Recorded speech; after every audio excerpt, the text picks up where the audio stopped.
রোববারের আলসে দুপুরে হঠাৎ যদি একাকিত্ব এসে গ্রাস করে, সেটাকে দূরে রাখার এক এবং অব্যর্থ ওষুধ 91.9 ফ্রেন্ডস FM এর বিশেষ নিবেদন সানডে রোম্যান্স। আজকের গল্প উইলিয়াম শেক্সপিয়ারের লেখা রোমিও অ্যান্ড জুলিয়েট অবলম্বনে অবশেষে। মুখ্য চরিত্রে রক্তিম, জয়িতা এবং কথক। শুরু হচ্ছে অবশেষে।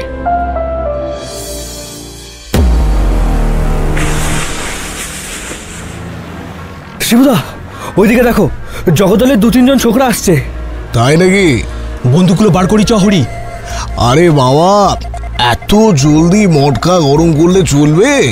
এই রাতে এ পাড়ায় ঢুকেছে, বুকের পাটা আছে বলতে হবে। ওরাও নিশ্চয়ই বন্দুক নিয়ে এসেছে। কি হে জগদ্দলের পোলাপান, এত রাতে এদিকে কি চাই? তোকে কেন বলতে হবে? শিবুদা, একবার পারমিশন দাও, ওদের সমস্ত কটাকে এখানেই কেটে রেখে দিই। বারণ করলাম তো। জগদ্দলের ভাইয়েরা এসেছে, কিছু খেলার আয়োজন করেছ? এই শিবু, একটা দরকারে তোদের পাড়ায় ঢুকেছি, এক্ষুনি বেরিয়ে যাচ্ছি। বাড়াবাড়ি করার চেষ্টা করিস না একদম। আরে বাড়াবাড়ির কি আছে, একটা সিম্পল গেম, নিয়মটা আমি শিবুদা, কি হলো শিবুদা? পালাচ্ছে ওরা, ওদের ধর। এক্ষুনি যাচ্ছি আমি। শিবুদা তাকাও, শিবুদা। এই গল্পটা হর্তুকিনগরের দুটো পাড়ার গল্প, জগদ্দল পাড়া আর নামখানা পাড়া। এই দুই পাড়ার মধ্যে হিংসা রেষারেষির বন্যা বয়ে চলেছে বহু যুগ ধরে। জগদ্দল পাড়ায় একটা বাচ্চা ছোট থেকে এটাই জেনে বড় হয় যে তার প্রধান শত্রু নামখানা পাড়ার মানুষেরা। অথচ এই রেষারেষি, মারপিট, রক্তপাত, এই সব কিছুর কারণ কি সেটা এখন কেউই জানে না। হয়তো কোনো এককালে জগদ্দল পাড়ার কেউ নামখানা পাড়ার কারোর অনিষ্ট করেছিল, বা হয়তো উল্টোটা। সেই থেকেই এই দুই পাড়ার শত্রুতা। ওগো, আমার কি সর্বনাশ করে দিয়ে গেলে গো! তুমি যখন চলে যাচ্ছ, আমার সঙ্গে করে নিয়ে চলো। আমি তোমায় ছাড়া কিভাবে বাঁচবো গো? নামখানা পাড়ায় শোকের ছায়া। গভীর রাতে জগদ্দল পাড়ার ছেলে নামখানায় ঢুকে নামখানার বিশিষ্ট শিবু দত্তকে গুলি করে মেরে গেছে। পাড়ার মোড়ে রাখা হয়েছে শিবুর মৃতদেহ। পাড়ার সকলেই রয়েছে সেখানে। পাড়ার মাথা অম্বরীশ সেনও। শিবুর মৃত্যুর চেয়েও এই অপমানটাই যেন তাকে বেশি কষ্ট দিচ্ছে। এই কাজ কে করেছে নীল? আমার পাড়ায় ঢুকে আমার পাড়ার ছেলেকে মেরে দিয়ে গেল কে? জগদ্দলের পটা, গুলিটা ওই করেছে। ছেলেদের তৈরি থাকতে বল, আজ রাতে জগদ্দল পাড়ায় আগুন জ্বলবে। সতীশকে আমি দেখিয়ে দেব এই অম্বরীশ সেন চাইলে কি কি করতে পারে। সতীশ সরকার জগদ্দল পাড়ার মাথা। মূল শত্রুতা এই সতীশ আর অম্বরীশের মধ্যেই। কি করবে দাদা? কিভাবে এর বদলা নেবে? সতীশের সব থেকে বড় দুর্বলতা ওর একমাত্র মেয়ে জয়িতা। ওকে তুলে আনতে হবে নীল। কিন্তু কোনো কিন্তু নয়, তুই করবি এই কাজটা, সাথে রক্তিমকে নিয়ে যাস। একটা কথা বলছি দাদা, অপরাধ নেবেন না। রক্তিমকে কি নেওয়া ঠিক হবে? ওর এসবে মন নেই। আমার ছেলে হয়ে গান বাজনা করে খ্যামটা নেচে দিন কাটানো যাবে না, ওকে নিয়ে যাস। রক্তিম সেন অম্বরীশ সেনের একমাত্র ছেলে। ছোট থেকে আর 5টা বাচ্চার মতো তার মনেও হিংসা পুড়ে দেওয়ার চেষ্টা করা হয়েছে অনেক, কিন্তু কোনোভাবে সব চেষ্টাই ব্যর্থ হয়েছে। রক্তিম ভালোবাসে গলা ছেড়ে গান গাইতে, ভালোবাসে তালে তালে কবিতা বলতে, ভালোবাসে সাদা ক্যানভাস রঙে ভরিয়ে দিতে। তার নাম রক্তিম হলেও বাকিদের মতো তার মনের রংটা লাল নয়। আমি চাই, আমি চাই ধর্ম বলতে মানুষ বুঝবে, মানুষ শুধু। রক্তিম, বলো নীলদা। ওদিকের খবর ভালো না রক্তিম? আজ রাতে আমার আর তোমার একটা কাজ আছে। কি কাজ? জগদ্দল পাড়ার মাথা সতীশ সরকারের মেয়েকে এখানে তুলে আনা। কি? তুমি কি পাগল হয়ে গেছো? তুমি তো জানো এসবের মধ্যে আমি কোনোদিনই। তোমার বাবার আদেশ রক্তিম, বাবার আদেশ। এই একটা জায়গাতেই রক্তিম দুর্বল। বাবার আদেশ সে ফেলতে পারে না। সেদিন রাতে নীল আর রক্তিম মাঝরাতে ছদ্মবেশে নামখানায় গিয়ে জয়িতাকে তুলে আনে। পুরো কাজটা নীলই করেছে, রক্তিম শুধু সাথে ছিল। জয়িতাকে হাত পা মুখ বেঁধে আটকে রাখা হলো নামখানার এক গোপন জায়গায়। রাত থেকে তাকে খাবার তো দূরের কথা, জলও দেওয়া হলো না দেখে রক্তিম ঠিক করলো সে যাবে লুকিয়ে জয়িতাকে সাহায্য করতে। নমস্তে রক্তিম বাবু, আপনি এখানে? দরজাটা একবার খোলো, ভেতরে যাব। কিন্তু বড় বাবু তো কড়া হুকুম আছে দরওয়াজা না খোলার। ভেতরে যে আছে আমি তুলে এনেছি তাকে, বড় বাবুই আমাকে পাঠিয়েছে। ওহ, ফির তো ঠিক হ্যায়। মিথ্যের আশ্রয় নিয়ে সে গোপন ঘরের ভেতর ঢুকে পড়ল রক্তিম। ছোট অন্ধকার ঘর, ঘরের মাঝখানে চেয়ারের সাথে জয়িতাকে বেঁধে রাখা হয়েছে। তার হাত পা বাঁধা, মুখটাও কাপড় দিয়ে ঢাকা। রক্তিম গিয়ে তার মুখের কাপড় সরিয়ে দিতেই রক্তিমের মনে ঝড় উঠে গেল। জয়িতাকে এর আগে সে কখনো দেখেনি, এরকম সুন্দরী কাউকে সে দেখেনি। কি স্নিগ্ধ মুখ! রক্তিম হারিয়ে গেল। কে? ছেড়ে দাও আমাকে, প্লিজ ছেড়ে দাও। আমি কি ক্ষতি করেছি বলো তোমাদের? দেব, তোমায় ছেড়ে দেবো। তার আগে একটু খেয়ে নাও। প্রথমবার শ্বশুর বাড়ি এসেছো, খালি পেটে ফিরতে নেই। হ্যাঁ? কি? কিছু না, খেয়ে নাও, তারপর বেরোতে হবে। আমি কিচ্ছু খাবো না, প্লিজ প্লিজ আমাকে বাড়ি ফিরিয়ে দাও, প্লিজ।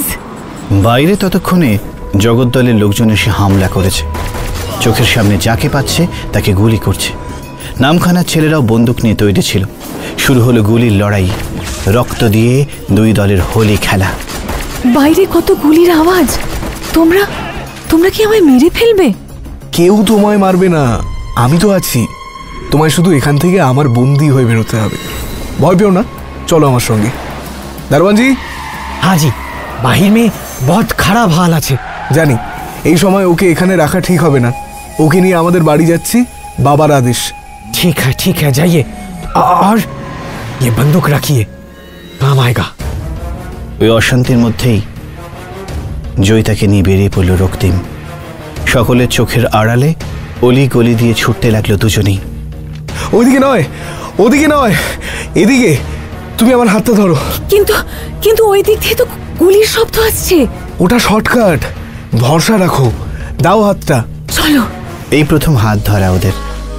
ওরা দৌড়চ্ছে, কিন্তু রক্তিমের সময় যেন থেমে গেছে। এই হাতও ছাড়তে চায় না, সারা জীবন আঁকড়ে ধরে রাখতে চাই এই হাতটাকে। ওইটা আমার বাড়ি। চলো। তুমি আর যেও না, তুমি নামখানার লোক না? ওরা তোমায় দেখতে পেলে মেরে ফেলবে। নিজের গায়ের ওড়নাটা খুলে রক্তিমকে দেয় জয়িতা। এই ওড়না দিয়ে মুখটা ঢেকে যাও, কেউ যেন দেখে না ফেলে। আর থ্যাংক ইউ। শুধু থ্যাংক ইউতে কাজ হবে না, এছাড়া তোমাকে দেওয়ার মতো আমার কাছে কিচ্ছু নেই। যে যাও, ফিরে যাও। যাচ্ছি, কিন্তু আবার দেখা হবে। আসি। রক্তিম ফিরে আসে। ইতিমধ্যে হর্তুকিনগরের পুলিশ এসে দুই দলের গোলাগুলি থামায়। আর পুলিশ কমিশনার দুই পাড়ার হেড অম্বরীশ সেন আর সতীশ সরকারকে ডেকে পাঠিয়ে জানিয়ে দেয় যে এরকম ঘটনা পরবর্তীকালে ঘটলে দুজনকে গ্রেফতার করতে তিনি বাধ্য হবেন। পুলিশের ভয় কিছুদিনের জন্য পরিস্থিতি ঠান্ডা হয়। আচ্ছা মা, বাবা তোমাকে আগে বিয়ের জন্য প্রপোজ করেছিল না তুমি? এসব ভুলভাল প্রশ্ন না করে ঘুমো, অনেক রাত হলো। কাল বাবার জন্মদিন, অনেক অতিথি আসবে, অনেক কাজ থাকবে। তো যাও তো, আর কথাই বলবো না তোমার সঙ্গে। আলো নিভিয়ে দিয়ে গেলাম, ঘুমো। আবার এক গাদা অতিথি, সবার সেই এক কথা। ও বাবা কত বড় হয়ে গেছে, কতটুকু দেখেছিলাম। ঠিকই, এগুলো খুব বিরক্তিকর। কে? কোথায়? কি চাই? আরে আস্তে আস্তে, এই তো আমি। রক্তি, তুমি এখানে কি করছো এত রাতে? তোমার সাথে দেখা করতে এসেছি। আমার ঘরে তুমি ঢুকলে কিভাবে? সিনেমায় যেভাবে হিরোরা হিরোইনদের ঘরে ঢোকে, পাইপ বেয়ে, বারান্দা দিয়ে। তুমি কি উন্মাদ? একে তো এত রাতে একটা মেয়ের বাড়িতে ঢুকেছো, তার উপর তুমি নামখানা পাড়ার ছেলে। যে সে ছেলে নই, একেবারে নামখানার হেড অম্বরীশ সেনের ছেলে রক্তিম সেন। আর জগদ্দলের হেড সতীশ সরকারের মেয়ের ঘরে ঢুকেছো। আমার বাবা জানতে পারলে তোমার কি হবে ভেবে দেখেছো? এত ভাবলে প্রেম করা যায় নাকি? প্রেম? কি প্রেম করছে? কেন, আমি আর তুমি? এই শোনো, তুমি নিজেকে না। এই জয়ী, একবার দরজাটা খুলবে? সর্বনাশ, বাবা এসেছে। যাই বাবা, তুমি এখনই এখান থেকে যাও, যাও এখান থেকে। আগে একটা চুমু। প্লিজ যাও এখান থেকে, প্লিজ যাও। কিরে খোল। যাচ্ছি, কাল আবার আসবো তোমার বাবার বার্থডে পার্টিতে। এখন যাও।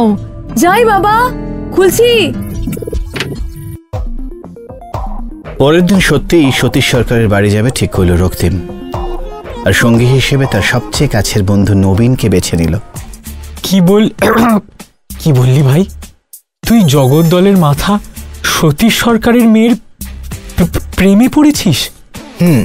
2.20 দিবি ভাই? মজা করিস না নবীন। মজা আমি করছি? তোর মনে হচ্ছে মজা আমি করছি রক্তিম? হ্যাঁ রে, তুই যদি বলতিস তুই অ্যাঞ্জেলিনা জোলির প্রেমে পড়েছিস, তাও একটা চেষ্টা করে দেখতাম। কিন্তু সতীশ সরকারের মেয়ে জয়িতা সরকার, তোর মাথা ঠিক আছে? তোর কাউকে না বলাই ভালো ছিল, এত কথা শুনতে হতো না। এ হিরো, আমায় সেন্টু দিও না বস, তোর জন্য আমি আমার প্রাণও দিতে পারি। কাল সতীশ সরকারের জন্মদিন উপলক্ষে ওর বাড়িতে একটা পার্টি আছে, ছদ্মবেশে যাবি আমার সঙ্গে? প্রাণ দেওয়ার কথাটা এত সিরিয়াসলি নিলি ভাই? তুই ছাড়, আমি একাই যাব। তাই যাস? সত্যি সত্যি মরতে পারবো না রে তোর জন্য, বিয়েও হয়নি আমার এখনো। রক্তিম ঠিক করলো সে একাই যাবে।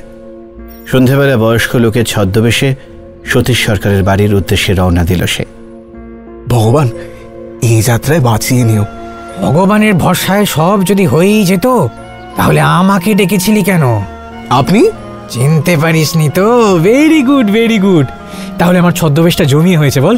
নবীন, তুই এসেছিস? তুই এসেছিস? ন্যাকা ষষ্ঠী আমার।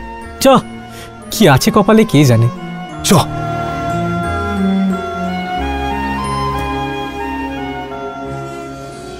Happy birthday to you. Happy birthday to you. Happy birthday, happy birthday, happy birthday to you. Satish সরকারের জন্মদিনে হর্তুকিনগরের অনেক নামি দামি লোকেরা উপস্থিত। জয়িতা সেজেগুজে অতিথি আপ্যায়নে ব্যস্ত। ও মা জয়ী, কত বড় হয়ে গেছিস রে। তোর মনে আছে ছোটবেলায় আমার মাথায় বোতল দিয়ে মেরেছিলি? জয়িতার যেন এসবে মন নেই। ওর চোখ দুটো কাউকে খুঁজছে। কাকে খুঁজছে? রক্তিমকে? আরে জয়িতা মা, কত বড় হয়ে গেছো তুমি। কাল চুমু না নিয়ে চলে গেছিলাম, আজ কিন্তু না নিয়ে যাব না। কথাটা শুনেই জয়িতার হাত থেকে শরবতের গ্লাসগুলো পড়ে গেল। জয়িতা বুঝল রক্তিম দাঁড়িয়ে আছে তার সামনে। শরবত রক্তিমের সারা গায়ে পড়ল। Sorry sorry. এ কি জয়ী, হাত থেকে গ্লাসগুলো ফেললি কিভাবে? ইস, যা ওনাকে নিয়ে গিয়ে আমার দুটো জামা দে। ওই ভিজে জামা পরে থাকা যায় নাকি? রক্তিম আরেকটু সচেতন হয়ে উত্তর দিল, বাচ্চা মেয়ে, ভুল তো হতেই পারে। চলো মা, আমায় একটা অন্য জামা দেবে, চলো। চলুন। জয়িতা রক্তিমকে নিয়ে ওপরে নিজের ঘরে আসে। রক্তিম দরজা বন্ধ করে ঘুরে জয়িতাকে বলতে যায়, অভিনয়টা কিন্তু আমি। রক্তিম কথাটা শেষ করতে পারল না। তার আগে জয়িতার ঠোঁট রক্তিমের ঠোঁটকে স্পর্শ করেছে। রক্তিম দেখল জয়িতার চোখ বন্ধ, তার নিজের চোখও বন্ধ হয়ে এলো। চারিদিকটা যেন থেমে গেছে, পৃথিবী আর ঘুরছে না। সারা বিশ্বে ওরা দুজন ছাড়া যেন কেউ কোথাও নেই, আর কোনোদিনও ছিল না। সব মিথ্যে, সত্যি শুধু রক্তিম আর জয়িতা। সত্যি শুধু ওদের এই মুহূর্তটা। জয়িতা লজ্জায় এবার মুখ ঘুরিয়ে নিল। রক্তিম পিছন থেকে জয়িতাকে জড়িয়ে ধরতে গেল, কিন্তু তার আগে জয়িতা বলল, আমার বিয়ে ঠিক হয়েছে রক্তিম। পুলিশ কমিশনারের ছেলের সাথে বাবা আমার বিয়ে ঠিক করেছে। হ্যাঁ?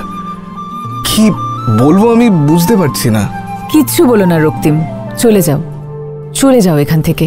আমি তোমাকে ভালোবাসি জয়িতা। প্লিজ প্লিজ রক্তিম, আমাকে আর দুর্বল করে দিও না। তুমি বাড়িতে আমার কথা বলতে পারবে না? তুমি কি পাগল হয়ে গেছো? আমি জগদ্দল পাড়ার মেয়ে আর তুমি নামখানা পাড়ার ছেলে।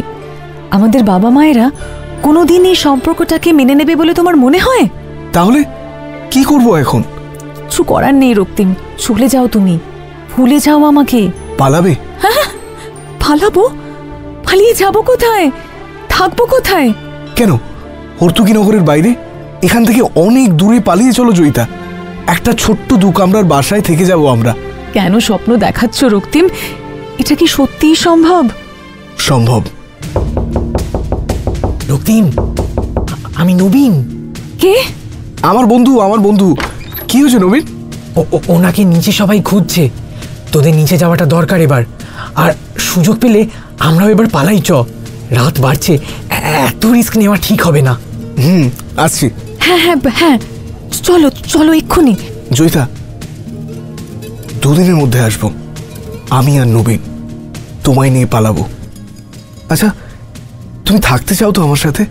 চাই রক্তিম, খুব চাই, কিন্তু এখন তোমরা যাও, বেশিক্ষণ থেকো না। আমি তৈরি থাকবো, অপেক্ষা করব তোমার।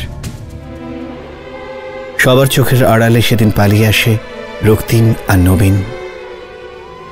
রক্তিম রে, তোদের নিয়ে ঠাট্টা তামাশা করছিলাম ঠিকই, কিন্তু তোদের দুটিকে ভারী মানিয়েছে রে। কি করব কিছুই বুঝতে পারছি না। কেন, কি করবি তো বলেই এসেছিস? পালাবি। এমনিতেও কমিশনারকে যাতে হাতে রাখতে পারে তাই ওর ছেলের সাথে মেয়ের বিয়ে ঠিক করেছে সতীশ সরকার। হেব্বি চালু। কিন্তু সত্যি কি পালিয়ে যাওয়া সম্ভব? প্রেমে পড়ার আগে এগুলো মাথায় ছিল না? আরে প্রেম কি অত বুঝে শুনে? থাক হে প্রেমদেব, থাক। প্রেম নিয়ে আর জ্ঞান দিতে হবে না, পালানোর প্ল্যানটা বানানো যাক। নবীন, তুই বেস্ট রে, তুই সব থেকে ভালো, সবার থেকে ভালো। জয়িতার থেকেও? কতজনের সাহস হয় নামখানায় থেকে জগদ্দলের কারুর প্রেমে পড়ার? তোর আছে, আমার উপর ভরসা রাখ, তোদের আমি মিলিয়েই ছাড়বো। টানা 2 দিন ধরে জয়িতাকে নিয়ে পালানোর নানা ছক কষল দুজনে। দ্বিতীয় দিন রাতে বেশ কিছু টাকা পয়সা নিয়ে জয়িতার বাড়ি গেল রক্তিম আর নবীন। রক্তিম পাইপ বেয়ে উঠে বারান্দার দরজার একবার টোকা মারতেই দরজাটা খুলে গেল। দরজার ওপারে দাঁড়িয়ে জয়িতার বাবা সতীশ সরকার। তোমারই অপেক্ষায় ছিলাম। নবীন, পালা! বারান্দার দরজাটা সতীশ সরকারের মুখের উপর জোরে বন্ধ করে রক্তিম বারান্দা থেকে নিচে ঝাঁপ মারে। সতীশ চেঁচিয়ে ওঠে, মার ওদেরকে! সঙ্গে সঙ্গে চারদিক থেকে গুলি চলতে আরম্ভ করে। নবীন আর রক্তিম দিক বিদিক শূন্য হয়ে ছুটে চলেছে প্রাণপণে। গুলিগুলো তাদের খুব কাছ দিয়ে বেরিয়ে যাচ্ছে। হঠাৎ একটা গুলি সোজা এসে লাগলো নবীনের পিঠে। গল গল করে রক্ত বেরোতে শুরু করে সঙ্গে সঙ্গে। কষ্টে যন্ত্রণায় মাটিতে লুটিয়ে পড়ে নবীন। রক্তিম কোনো রকমে নবীনকে টেনে একটা গাছের পিছনে আশ্রয় নিল। খুব কষ্ট হচ্ছে রে। কিচ্ছু হবে না তোর নবীন, একদম ভাবিস না। আমার গেম ওভার ভায়া, কিন্তু তুই হারিস না। ওদের জিততে দিস না রে। শুধু একটাই কষ্ট। কি কষ্ট হচ্ছে নবীন, বল আমাকে। আমার আর বিয়ে করা হলো না। সব হবে তোর, সব হবে।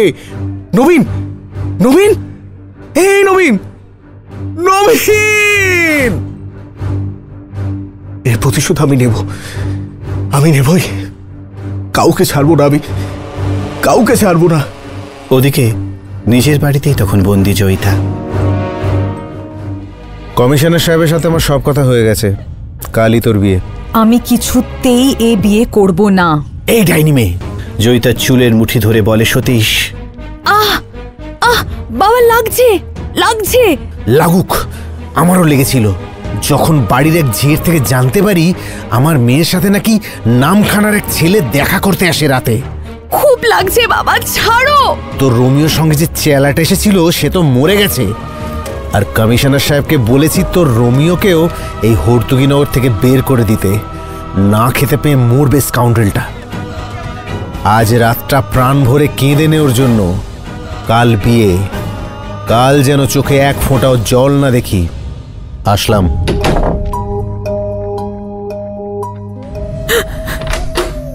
কে?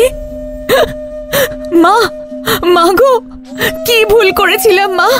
আমি কি ভুল করেছিলাম? তোর বয়সে যে ভুল আমিও করেছিলাম। কি? তুমি? হ্যাঁ, নামখানা পাড়ার এখন যে হেড অম্বরীশ, ওর সাথে আমার। তোমরা বিয়ে করনি কেন? কারণটা জানিস না বুঝি? এই কথা তুমি এতদিন বলনি তো। কথাটা আমি নিজেই ভুলতে চেয়েছি রোজ।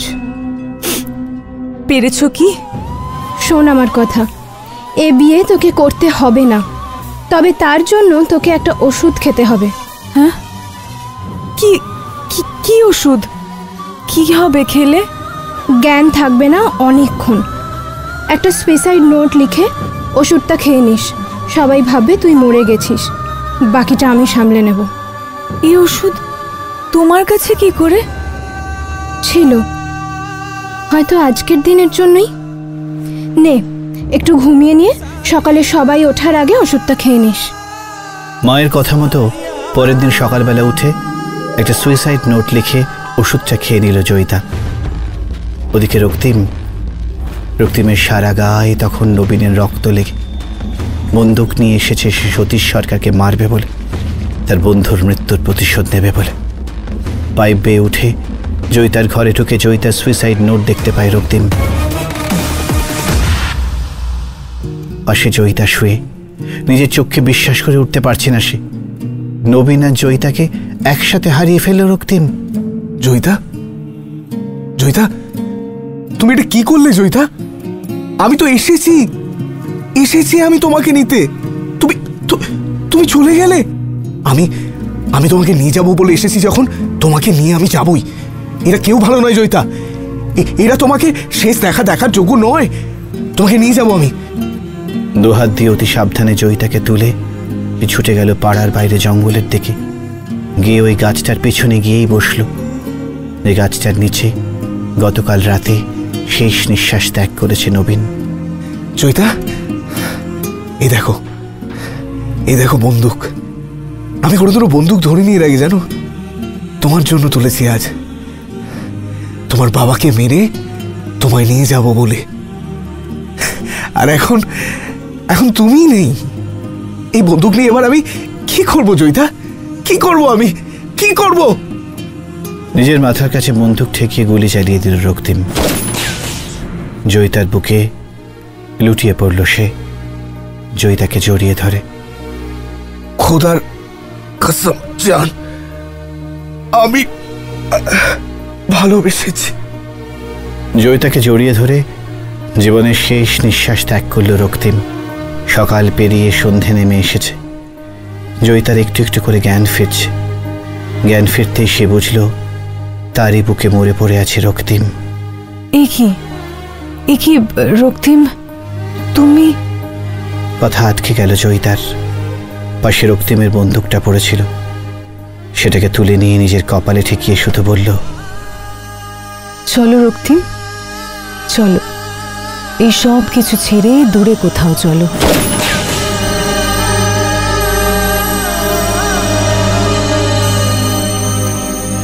জন্মেছি আমি আগেও অনেক, মরেছি তোমারই কোলে। মুক্তি পাইনি শুধু তোমাকেই আবার দেখব বলে। বারবার ফিরে এসেছি আমরা এই পৃথিবীর টানে। কখনো গাঙুর, কখনো কোপাই ভবদাখর গানে। গাঙুর হয়েছে কখনো কাবেরী, কখনো বা মিসিসিপি, কখনো রাইন, কখনো কঙ্গ নদীদের স্বরলিপি। স্বরলিপি আমি আগেও লিখিনি, এখনো লিখি না তাই। মুখে মুখে ফেরা মানুষের গানে শুধু তোমাকেই চাই। শুনছিলেন উইলিয়াম শেক্সপিয়ারের লেখা রোমিও অ্যান্ড জুলিয়েট অবলম্বনে অবশেষে। মুখ্য চরিত্রে অর্থাৎ রক্তিমের ভূমিকায় অরিত্র, জয়িতা নীলাঞ্জনা, কথক রাজা, আনুষঙ্গিক কণ্ঠে চয়ন, নন্দিতা, শুভজিৎ, অভিষেক, প্রিয়াঙ্কা, সংগ্রাম, স্নেহা এবং সৌভিক। গল্পটির অনুবাদ এবং রেডিও নাট্যরূপ চয়ন, আবহ সঙ্গীত এবং ধ্বনি পরিকল্পনায় শুভজিৎ, সমগ্র পরিচালনায় অভিষেক। সূত্রধর আমি সংগ্রাম। শেষ হলো এই রোববারের সানডে রোম্যান্সে আমাদের বিশেষ নিবেদন। অবশেষে আগামী রবিবার ঠিক দুপুর 2টোয় এরকমই একটা রোম্যান্টিক গল্প নিয়ে হাজির হবে সানডে রোম্যান্স, শুধুমাত্র 91.9 ফ্রেন্ডস এফএম এ।